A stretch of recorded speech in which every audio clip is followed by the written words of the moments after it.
Bonjour et bienvenue aux dernières nouvelles concernant Ici tout commence. Notre actualité d'aujourd'hui parlera de Ici tout commence, spoiler, épisode 817. Marc et Tessier évitent que Thomas se broie les mains.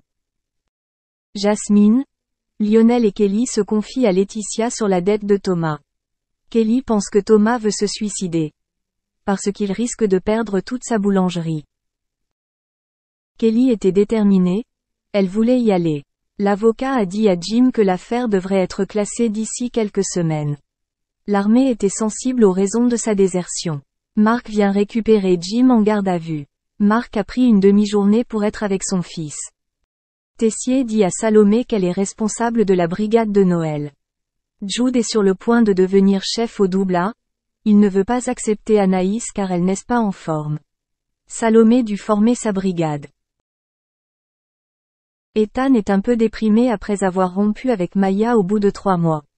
Deva et David essaient de lui remonter le moral. David suggère à Ethan de réviser tous les deux avant l'examen. Kelly donne rendez-vous à Thomas dans un bar. Elle lui a dit qu'elle avait fouillé sa voiture et qu'il était lourdement endetté.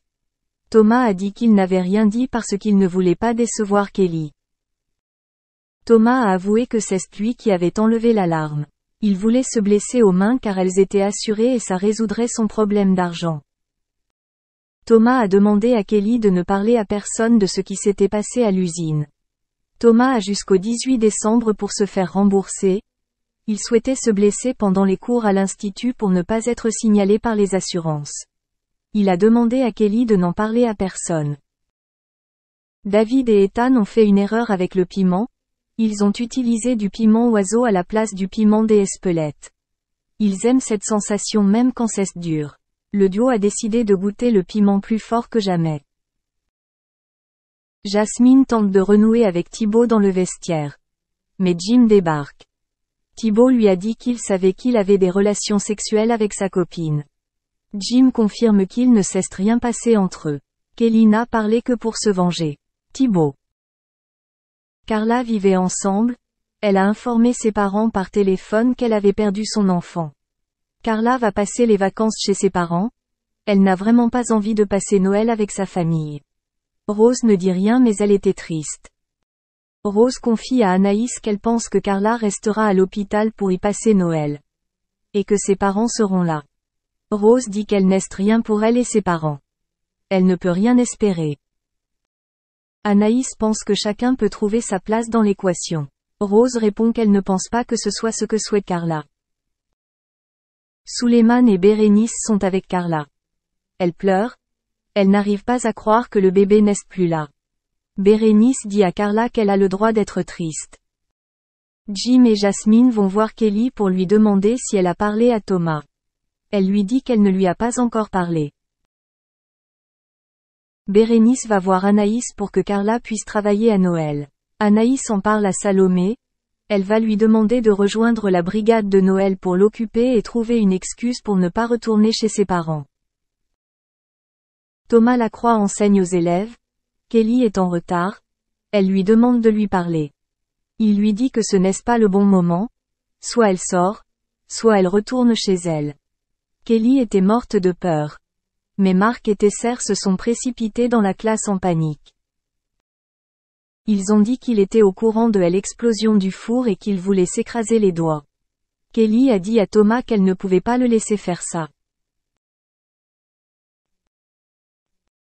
Merci d'avoir regardé et à la prochaine vidéo.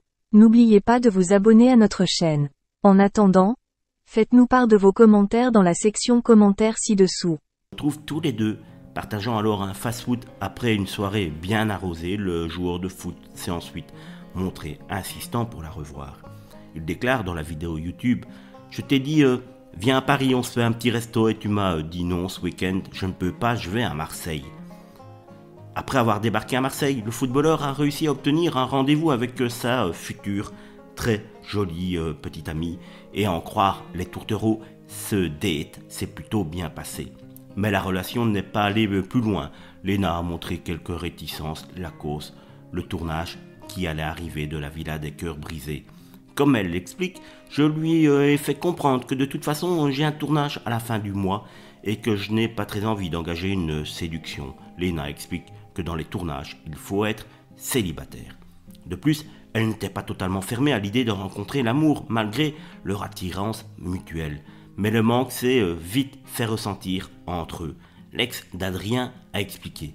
Monsieur ne supportait pas le manque, je crois qu'il m'a même dit « Je t'aime à distance, coup de foudre, tu reviens de la villa et je te présente ma famille », etc. Sur le tournage, à chaque fois que j'ouvrais mon téléphone, il était très constant. Adil a commencé à me convaincre. Une rencontre, comme je viens de vous le dire, inattendue, mais qui semble tenir, en tout cas pour l'instant sur la durée. Espérons que leur amour perdure encore longtemps. Malheureusement, connaissant les deux phénomènes, il y a de grands risques qu'un orage vienne très rapidement ternir le bon temps actuel.